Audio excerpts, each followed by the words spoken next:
Hello everyone, कसे आहात सगळे? मजेत ना? आणि महत्वाचा प्रश्न आहे, अभ्यास करताय ना? करायलाच पाहिजे. घेऊन आलो आहे एक नवीन व्हिडिओ ज्यामध्ये आपण 2025च्या HSC बोर्डाच्या बायोलॉजीच्या क्वेश्चन पेपरचं अनालिसिस करणार आहोत.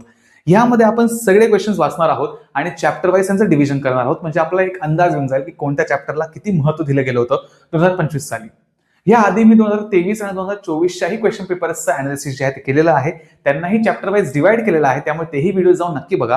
त्याने तुम्हाला 23, 24 आणि 25 या तिघही वर्षांमध्ये एक ओव्हरऑल पॅटर्न जो आहे तो समजून येईल की चॅप्टर्स कशा रीतीने डिवाइड केले गेलेले आहे, क्वेश्चन पेपरमध्ये कोणत्या चॅप्टर्सला कसं महत्व दिलं गेलेलं आहे, त्याचा एक अंदाज तुम्हाला बांधता येईल. जेणेकरून 2026च्या ह्या वर्षी पेपर कसा असू शकतो त्याचं एक तुम्हाला एक प्रिडिक्शन जे आहे ते तुम्हाला मिळून जाईल आणि अभ्यास करणं थोडं सोपं होऊन जाईल. प्रश्नांचा रिपीट रेट कसा आहे तोही तुमच्या लक्षात येऊन जाईल. तर बिलकुल वेळ खर्च न करता आपण सुरू करूया. क्वेश्चन पेपर पटकन हातात घेऊया आणि चॅप्टर वाईज डिव्हिजन करणं सुरू करूया. सगळ्यात पहिले सेक्शन ए पासून सुरू करूया, ज्याच्यामध्ये MCQ आणि 1 मार्क प्रश्न जे आहे ते बघायला मिळतात. सगळ्यात पहिला प्रश्न आला आहे, the aquatic plant dash dash is non as terror of Bengal. Terror of Bengal म्हणून कोणत्या प्लांटची ओळख आहे?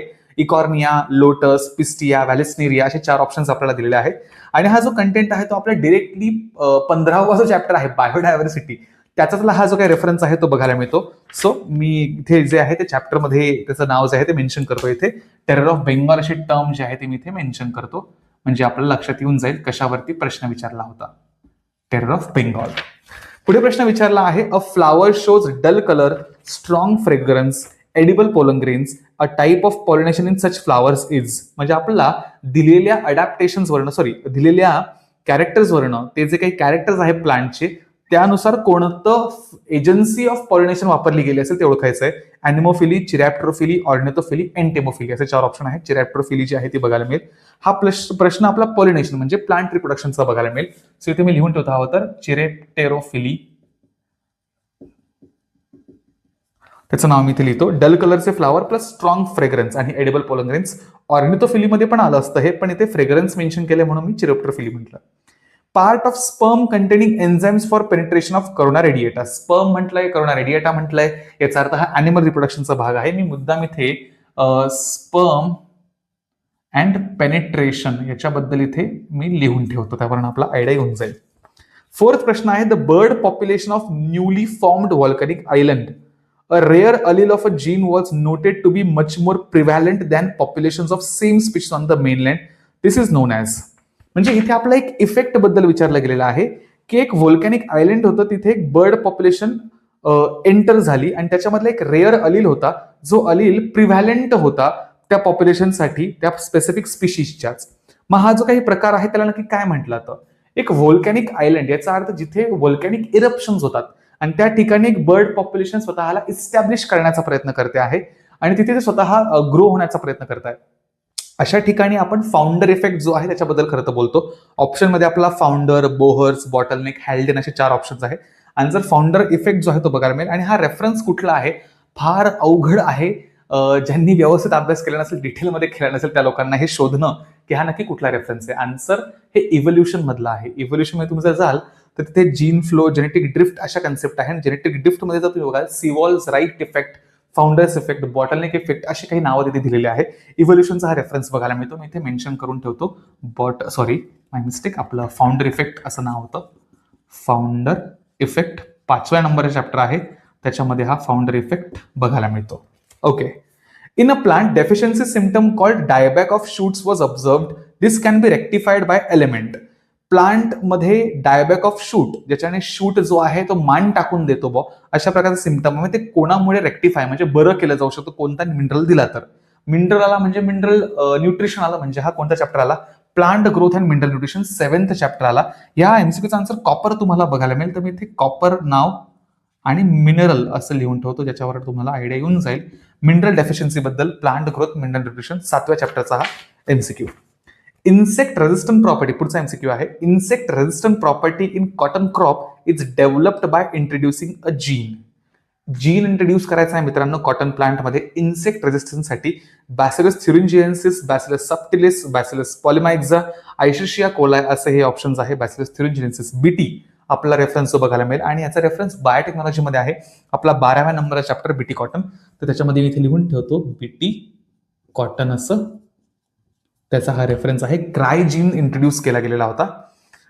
The type of interspecific interaction in which one species is harmed and other is not affected is called as commensalism, parasitism, amensalism, mutualism असे 4 options आपल्याला दिले. अमेन्झॅलिझमचे answer correct बघायला मिळेल या 7व्या एमसीक्यूचं.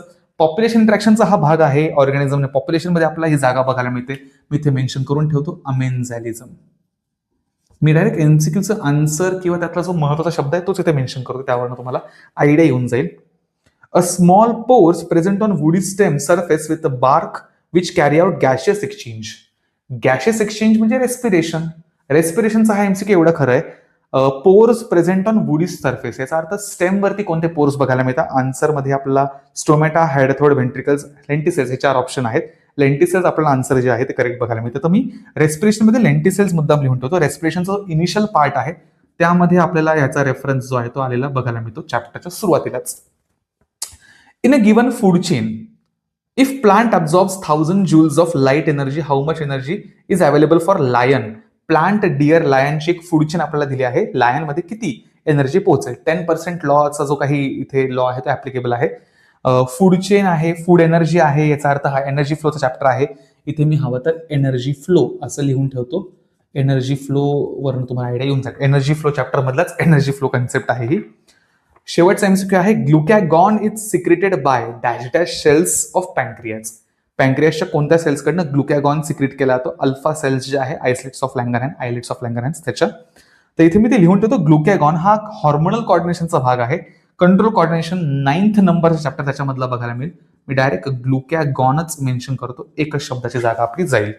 ओके, सो हे 10 एमसीक्यूज जे आहे ते मी 10 वेगवेगळ्या एरियाजमध्ये जे आहे ते डिवाइड केले. तुम्हाला आयडिया येऊन गेली असेल. आता आपण 1 मार्क प्रश्नांकडे जाऊया, पुढच्या क्वेश्चन्सकडे जाऊया, बघूया तिथे काय होतंय.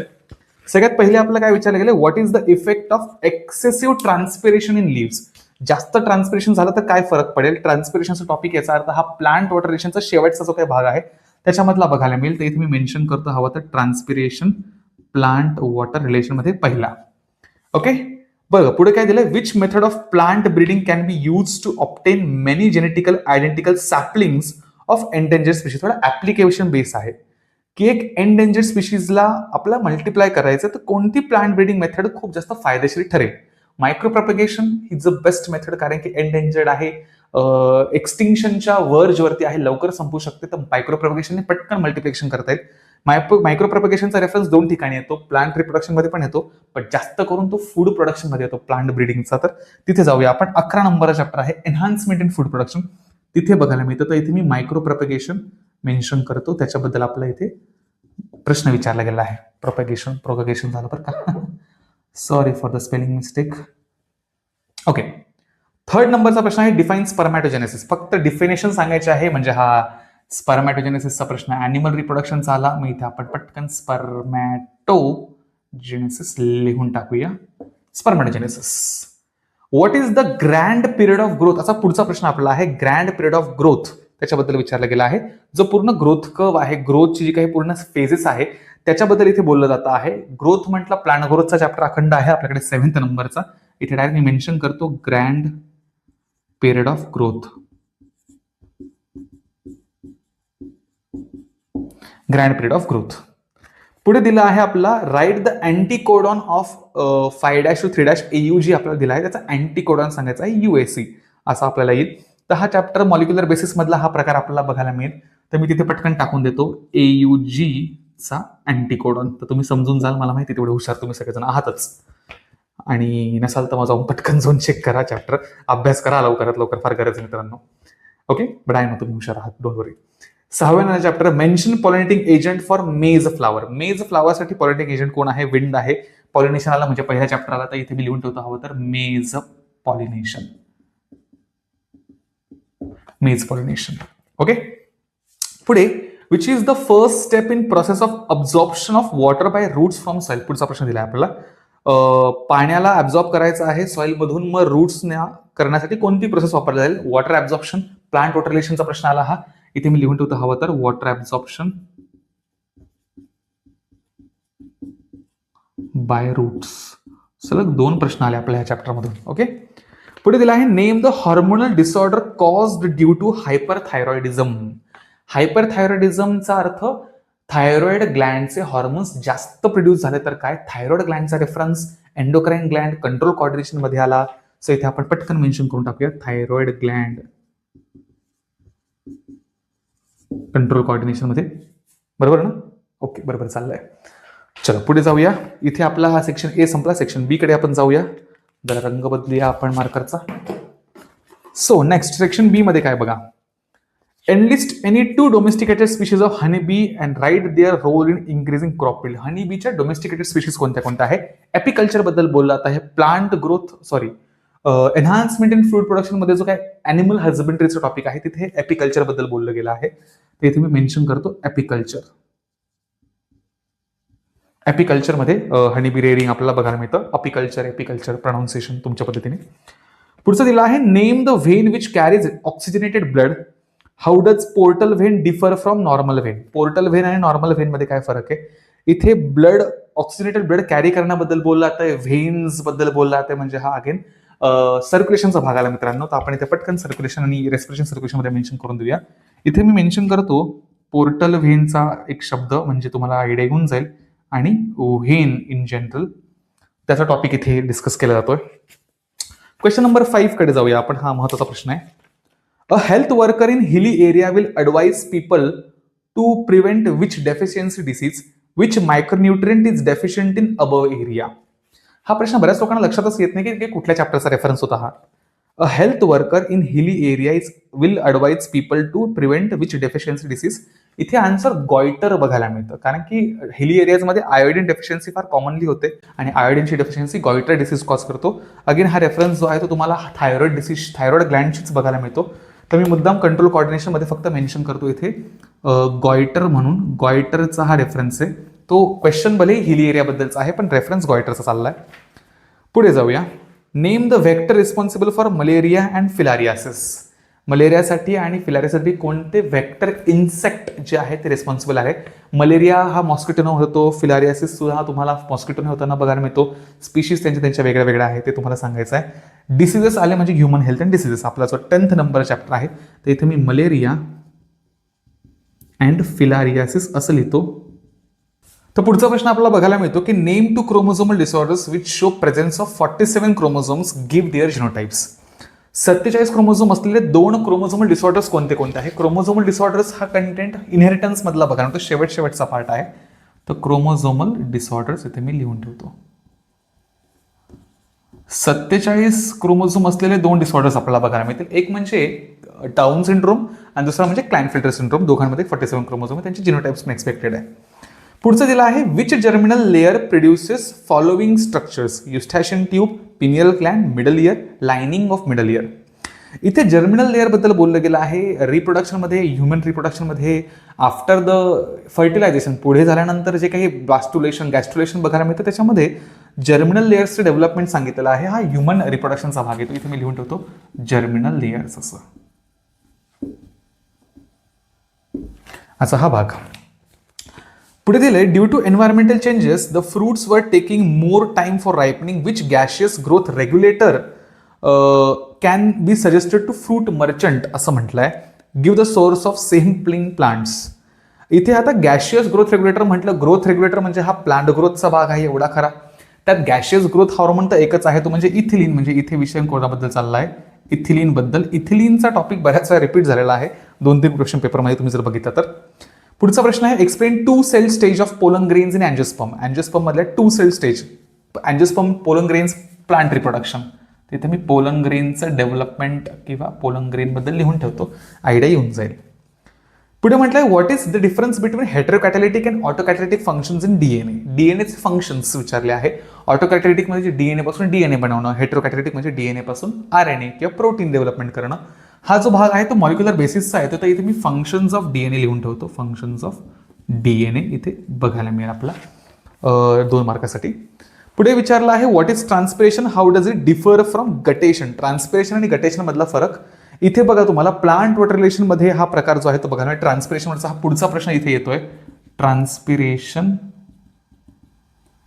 अँड गटेशन हे दोन्ही टॉपिक तुम्ही एका शेजारी एकच स्टडी करता, एकानंतर एक स्टडी करतात. ओके. नंतर 13 नंबरचा प्रश्न काय विचारलाय, when RH negative mother receives RH positive foetus, conceives RH positive foetus, then she is given injection of anti RH antibodies. म्हणजे एखाद्या RH निगेटिव्ह मदरला जर RH पॉझिटिव्ह फिटस झाला तर तिला अँटी RH अँटीबॉडीज देणं गरजेचं आहे. बिकॉज मग त्या RH अँटीबॉडीज त्या फिटसमध्ये जातील आणि मग त्या फिटसला डेथ होण्याचे चान्सेस आहे, एरिथ्रोब्लास्टोसिस फिटलिस होण्याचा चान्सेस आहे, तर त्यासाठी त्या द्याव्या लागतात. हा जो काही रेफरन्स आहे अँटीजन अँटीबॉडी कॉम्प्लेक्स फॉर्मेशनचा, हा आपल्या ह्युमन हेल्थमध्ये बघायला मिळतो. सो इथे 10th नंबरचा चॅप्टर आहे त्याच्यामध्ये हे बघायला मिळेल. इथे मी RH फॅक्टरबद्दल मेन्शन करून ठेवतो, त्यावर रेफरन्स क्लिअर होऊन जाईल तुम्हाला. क्वेश्चन नंबर 14 शेवटचा प्रश्न आहे इथे, identify the chromosomal aberrations. Chromosomal aberrations again हे इव्होल्युशनचं एक मेकॅनिझम आलं, तर त्याच्याबद्दल इथे मेन्शन करतो इव्होल्युशनच्या चॅप्टरमध्ये क्रोमोझोमल अबरेशन्स. बघा हे शब्द फार जवळजवळ आहे, बऱ्याच वेळा त्रास देऊन जातात मित्रांनो. क्रोमोझोमल अबरेशन्स वेगळे, क्रोमोझोमल डिसीज वेगळे. डिसीज हे क्रोमोझोमच्या नंबरवरनं आहे, क्रोमोझोमल अबरेशन्स हे जीन्सच्या होणाऱ्या बदलांमुळे आहे, पॉइंट म्युटेशन्स म्हणूया आपण, त्याच्यामुळे आहे हे. तर ते नीट स्टडी कराल, तिथे चुकायचं नाही आपल्याला. 4 प्रकारचे आहे, inversion, duplication, deletion, translocation. Section C सुरू होतोय मित्रांनो.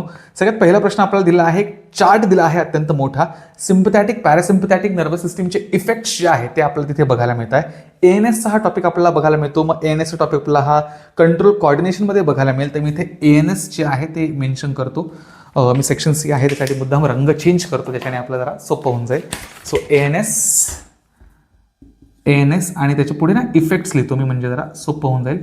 ANS मध्ये मग सिम्पथॅटिक पॅरासिम्पथॅटिकचे इफेक्ट्स येतात. ओके, पुढे जाऊया. आपलं काय दिलं बघा, question number 16, draw a neat label diagram of TS of artery, name two superficially placed arteries. आर्टरीजच्या TS बद्दल आपल्याला इथे विचारला आहे. रेस्पिरेशन सर्क्युलेशनमध्ये हा टॉपिक येऊन जातो, तर इथे मी TS ऑफ आर्टरी जे आहे ते मेन्शन करून देतो. आर्टरीचं स्टडी केलं तर हा भाग तिथे येऊनच जाईल. ओके, पुढे प्रश्न काय दिलाय, write any 6 characteristics of genetic code. Genetic कोडचा प्रश्न आहे, हा पहिल्यांदा विचारला गेला आहे 3ही वर्षामध्ये, 23, 24, 25 मध्ये.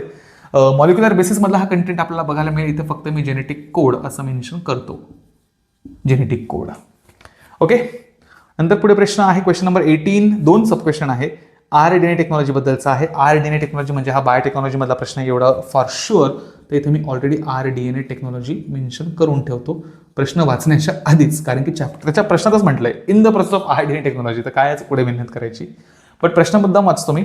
If 2 separate restriction enzymes are use to cut the vector and donor DNA, then which problem will arise. जर व्हेक्टर आणि डोनर DNA कट करायला 2 वेगळे एन्झाइम वापरले तर काय प्रॉब्लेम होईल, त्यांचे एंड्स वेगळे बनतील, मग ते मॅच नाही होणार, पॅच नाही होणार. इतकं सिंपल त्याचं रिझन आहे. Name any 2 restriction enzyme, 2 restriction एन्झाइमचे नावं आणि त्यांचे सोर्स द्यायचे आहे. क्वेश्चन नंबर 19 कडे जाऊया. Explain vestigial organs as a evidence of evolution. नावातच आहे vestigial organ, evidences of evolution. चॅप्टरला इव्होल्युशन 5व्या नंबरचा. इथे वेस्टिजियल ऑर्गन बद्दल मी लिहून ठेवतो. वेस्टिजियल ऑर्गनचा प्रश्न बऱ्याच वेळा रिपीट झालेला आहे मित्रांनो, रिपीट रेटमध्ये हा आहे. Question number 20, what is water potential, write any 4 factors affecting water absorption in plant. वॉटरचा विषय आला, प्लांट वॉटर रिलेशन. मग इथे आपण लिहून टाकूया पटकन, ते म्हणजे वॉटर पोटेन्शियल असं मी लिहितो इथे, अँड देन मेन्शन करतो मी खाली absorption of water. Absorption of water हा सलग 2 वर्ष रिपीट झालेला प्रश्न आहे. 2023ला, 24लाही होता आणि 25ला पण आलेला आहे मित्रांनो, त्याचा रिपीट रेट आहे. क्वेश्चन नंबर 21 कडे मी जातो. Draw the developmental flowchart in plant from seed to germination to the death of plant. Plant growth and mineral न्यूट्रिशनमध्ये डेव्हलपमेंट नावाचा एक छोटासा कंटेंट आहे, डेव्हलपमेंटचा एक छोटासा फ्लोचार्ट आहे, त्याच्याबद्दल हा प्रश्न आहे मित्रांनो. 7th नंबर चॅप्टरमध्ये इथे मी इथे डेव्हलपमेंट असं लिहून ठेवलं, त्यावरून हा आयडिया क्लिअर होऊन जाईल. Question number 22, which element is mostly fixed by biofertilizer, which is write the benefits of biofertilizer. Biofertilizer topic आहे. हा टॉपिक आपला मायक्रोब्स इन ह्युमन वेलफेअरशी खूप जोडलेला बघायला मिळतो. एन्हान्समेंट इन फूड प्रोडक्शन मधला हा कॉन्टेंट बघायला मिळेल. चॅप्टर नंबर 11 मध्ये मी हे लिहून ठेवतो आहोत इथे बायोफर्टिलायझर बद्दल. तर अत्यंत महत्त्वाचा टॉपिक आहे हा, मिस न करण्यासारखा टॉपिक. खूप सारे प्रश्न याच्यात विचारले जातात. बघा, बायोफर्टिलायझर नंतर लगेच पुढचा प्रश्न, व्हॉट इज बायोफोर्टिफिकेशन असा विचारला. Explain with respect to GM food plants. मी याच्या आधीच्या पण व्हिडिओमध्ये बायोफोर्टिफिकेशन बद्दल एक गोष्ट बोललो, याचा रेफरन्स 2 चॅप्टरमध्ये आहे. एन्हान्समेंट इन फूड प्रोडक्शनमध्येही रेफरन्स आहे, बायोटेक्नॉलॉजीमध्ये पण रेफरन्स आहे. GM ऑफ प्लांट्स म्हटलंय, याचा अर्थ मित्रांनो हा रेफरन्स बायोटेक्नॉलॉजीतला आहे. तर आपण त्याच्यामध्ये मेन्शन करूया हा बायोफोर्टिफिकेशन. मित्रांनो हे खूप जवळजवळचे शब्द आहे बरं का, इथे खूप लक्ष देणं गरजेचं आहे. Bio fertiliser, bio fortification, bio magnification फार जवळजवळच्या टर्म्स आहे. प्लीज नक्की नीट लक्ष द्याल. क्वेश्चन नंबर 24 विचारला आहे हॅबिटॅट निश मधला डिफरन्स. हॅबिटॅट निश हा ऑर्गॅनिझम पॉप्युलेशनच्या अत्यंत सुरुवातीचाच कंटेंट आहे, तर त्याच्यामध्ये मी लगेच मेन्शन करतो हॅबिटॅट अँड निश. ओके, खूप सुंदर डिफरन्स आहे, फार सिंपल डिफरन्स आहे हा.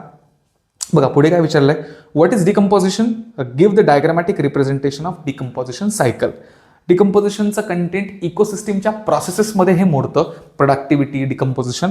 तर एनर्जी फ्लो अँड इकोसिस्टीममध्ये हे कंटेंट तुम्हाला बघायला मिळेल. मी डायरेक्ट इथे डिकम्पोजिशन सायकल जे आहे ते लिहून टाकतो. डिकम्पोजिशनमध्ये मग लिचिंग आहे, त्याच्यानंतर कॅटाबॉलिझम आहे, फ्रॅगमेंटेशन आहे, बरेच असे स्टेप्स त्याच्यामध्ये येतात. Then question number 26, what is biomagnification. बघा आत्ता रेफरन्स काढला आणि आत्ता शब्द लगेच पुढे आला प्रश्न. बायोमॅग्निफिकेशन, बायोडायव्हर्सिटीमध्ये हा कंटेंट बघायला मिळतो. अत्यंत सोपा कंटेंट आहे हा, बरेच जण याला जरा गाळतात, पण खूप सोपा कंटेंट आहे. बायोमॅग्निफिकेशन म्हणजे सॅच्युरेशन बद्दल बोललं जातं, की एखाद्या एरियामध्ये एखादं जे कंटेंट आहे ते पोल्युटेड बघायला मिळेल, सॉईल किंवा वॉटर, आणि त्या पोल्युटेड कंटेंटमधून मग ते पोल्युटंट्स जे आहे ते ट्रान्सफर होत जातात फूड चेनमध्ये आणि मग ते सॅच्युरेट होतात, मग हायर स्पेक्ट्रम ऑफ ॲनिमल्समध्ये ते सॅच्युरेट होत जातं. त्याच्याबद्दलचा हा स्टडी बघायला मिळतो. आणि DDTचं इथे विचारलं आहे, तर मी इथे DDT पण मेन्शन करून ठेवतो. DDT बद्दलचं इथे बायोमॅग्निफिकेशनचं आपला फ्लोचार्ट विचारला आहे. आता आपण जाऊया सेक्शन डी कडे. सेक्शन डी बद्दल आपण बोलूया, जो सगळ्यात महत्त्वाचा सेक्शन आहे. 5 पैकी 3 प्रश्न देणं अपेक्षित असतं. ओके, आणि ह्यावेळेस सेक्शन डी मध्ये सब क्वेश्चन्स फार आहे, तर मी जे मेन कंटेंट त्याला फॉलो करतो. क्वेश्चन नंबर 27, पहिला सेक्शन डी मधला प्रश्न. लोकेशन ऑफ ब्लाइंड स्पॉट विचारली आहे. रेटिनाचा इम्पॉर्टन्स विचारला आहे इमेज फॉर्मेशनमध्ये. Name the cells which functions in dim light and day light, आणि the pigment derived from vitamin A. तर हा सगळा जो कंटेंट आहे तो ह्युमन आय वरती आहे.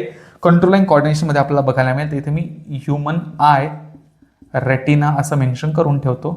ओके, कोन आणि रॉड सेलही मेन्शन करतो, त्याच्यावरही लक्ष द्याल.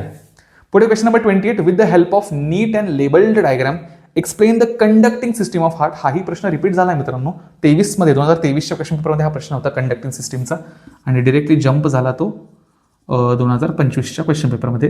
Conducting system, respiration, circulation, control, coordination हे नेहमी असणार आहेत सेक्शन डी मध्ये, सापडतातच, कुठून ना कुठून तरी येतातच बरोबर. 29वा प्रश्न आहे इनकम्प्लीट डॉमिनन्स, कोडॉमिनन्सचा डिफरन्स आणि त्यांचं जिनोटाईप एक्सप्लेन करायचं आहे सब क्वेश्चनमध्ये. मग हा प्रश्न इनहेरिटन्समध्ये मोडला डिरेक्टली, मी इथे लगेच लिहून टाकतो इनकम्प्लीट डॉमिनन्स, कोडॉमिनन्स. सोपे सोपे कन्सेप्ट आहे. डेव्हिएशन्स फ्रॉम मेंडेलियन इनहेरिटन्स बद्दलचा हा टॉपिक बघायला मिळेल. 30 नंबरचा प्रश्न आहे सिफोनोगॅमी काय असते, differentiate between chalazogamy and porogamy with respect to the entry of pollen tube and then draw the neat and label diagram of mesogamy. हा सगळा जो काही भाग आहे तो पोलन ट्यूबच्या एंट्रीचा आहे inside the ovule. Double fertilisation फेनॉमेनॉनच्या जवळ प्लांट रिप्रोडक्शनचा भाग बघायला मिळतो. इथे मी फक्त एंट्री ऑफ पोलन ट्यूब असं म्हणून देतो, हवं तर entry of pollen tube. And then last प्रश्न आहे क्वेश्चन नंबर 31, कशाबद्दलचा आहे, define infertility. If woman's fallopian tube is blocked, which treatment can be given to overcome the infertility? Explain in brief what is sperm bank असं म्हटलेलं आहे. हा सगळा plot तुम्हाला इनफर्टिलिटी जो आहे तो ह्युमन रिप्रोडक्शनचा शेवटचा भाग बघायला मिळेल. तर इथे मी मेन्शन करून देतो इनफर्टिलिटी असं, अँड देन पुढे स्पर्म बँकही मी लिहून ठेवतो, तर त्याच्याबद्दलचा हा कॉन्टेंट. ओके, अशा रीतीने सगळा क्वेश्चन नंबर 2025चा जो क्वेश्चन पेपर आहे त्याचा अनालिसिस जे आहे थोडक्यात आपण केलेला आहे मित्रांनो. ओके, आय होप तुम्हाला सगळ्यांना हे अनालिसिस जे आहे ते अत्यंत इझिली कळलं असेल. तर 2023, 2024, 2025 या तिघही क्वेश्चन पेपरचे अनालिसिस तुम्ही अत्यंत व्यवस्थित केलं तर तुम्हाला एक आयडिया येऊन जाईल की प्रत्येक चॅप्टरमध्ये कोणते कोणते क्वेश्चन्स आत्तापर्यंत फॉलो केले. बघा मी किंवा काही कोणीही सांगू शकत नाही तुम्हाला की नक्की पेपरमध्ये कुठले प्रश्न विचारले जाणार आहे. कोणी असं तुम्हाला ठामपणे नाही सांगू शकत की हे प्रश्न विचारलेच जातील. मग काय करता येऊ शकतं, मग तुम्हाला हे अनालिसिस फार हेल्प करेल. 23, 24 आणि 25 या तिघही वर्षांमध्ये जे अनालिसिस होत आहे ना त्यावरून तुम्हाला एक आयडिया येऊन जाईल की क्वेश्चनचा रिपीट रेट कसा आहे. जसं मी आता जस्ट बोलताना बोललो कंडक्टिंग सिस्टीम 2023 मध्ये विचारली गेली, 2025 मध्ये आली, मग चान्स आहे की 2024 मध्ये नाही येणार, कारण की आता होऊन गेला ना तो प्रश्न, परत कशाला येईल. पण तुम्ही जर नीट लक्ष दिलं तर 2023, 24, 25 याच्यामध्ये ह्युमन इयर वरती प्रश्न नाही विचारला गेला आहे. नर्व्ह इम्पल्स ट्रान्समिशनवरती प्रश्न नाही विचारला गेला आहे. पिट्युटरी ग्लँड, ॲड्रिनल ग्लँडसारखे ग्लँड अजून पण नेग्लेक्टेड आहे. कंट्रोल कॉर्डिनेशन व्यतिरिक्त रेस्पिरेशनमध्ये जर म्हणाल तर ह्युमन हार्टवरती प्रश्न नाही विचारला गेलेला आहे. कार्डियक सायकलवरती प्रश्न नाही आला 3 वर्षामध्ये. त्याच्यानंतर तुम्ही जर म्हणाल की ECGवरती प्रश्न नाही आलेला आहे. रेस्पिरेशनचं म्हणाल तर ॲल्व्हेलार एक्सचेंज आहे, ऑक्सिजन ट्रान्सपोर्ट आहे, त्याच्यावरती प्रश्न नाही विचारला गेला आहे. ब्रिदिंग 2दा रिपीट झालं आहे बघा, असा एक भाग आहे. त्याच्यानंतर तुम्ही जर बघाल तर अजून चॅप्टर्स आहे. प्लांट वॉटर रिलेशन जर बघाल तर कोहेजन अडेजन थिअरी जे आहे त्याच्यावरती प्रश्न नाही विचारला गेला आहे. नेहमी ट्रान्सपिरेशन खूप फोकस्ड जे आहे ते राहिलेलं आहे. ऑस्मॉसिस, ऑस्मॉटिक प्रेशर जे आहे त्याच्यावरती एकदाच काहीतरी प्रश्न विचारला गेला. म्हणजे हे असं ॲनालिसिस करून तुम्हाला ठरवता येऊ शकतं की कोणते टॉपिक चान्स आहे त्यांचा पुढच्या वर्षीच्या पेपरमध्ये येण्यासाठी. तर ह्यासाठी हे ॲनालिसिस खरं तर गरजेचं आहे. मी तर म्हणेन की 1.25x किंवा 1.5x वरती फास्ट करून का होईना हा व्हिडिओ बघायला तरी चालेल, पण ॲनालिसिस समजून घेणं फार गरजेचं आहे. सो अशाच व्हिडिओसाठी बायोनेक्स अकॅडमीच्या यूट्यूब चॅनलला सबस्क्राईब करून ठेवा. बायोनेक्स अकॅडमीच्या इंस्टाग्राम पेजलाही फॉलो करून ठेवा. त्याच्यावरती मी नवीन नवीन रील्स टाकत असतो आणि जे काही अपडेट्स आहेत त्या तुम्हाला येत असतात. तर अशाच व्हिडिओसाठी बघत राहा बायोनेक्स अकॅडमीचं चॅनल. भेटूया पुढच्या व्हिडिओमध्ये. थँक्यू सो मच तुम्ही हे सगळे व्यवस्थित शांततेत ऐकून घेतल्याबद्दल. चला भेटूया पुढच्या व्हिडिओमध्ये. Thank you so much. Bye bye.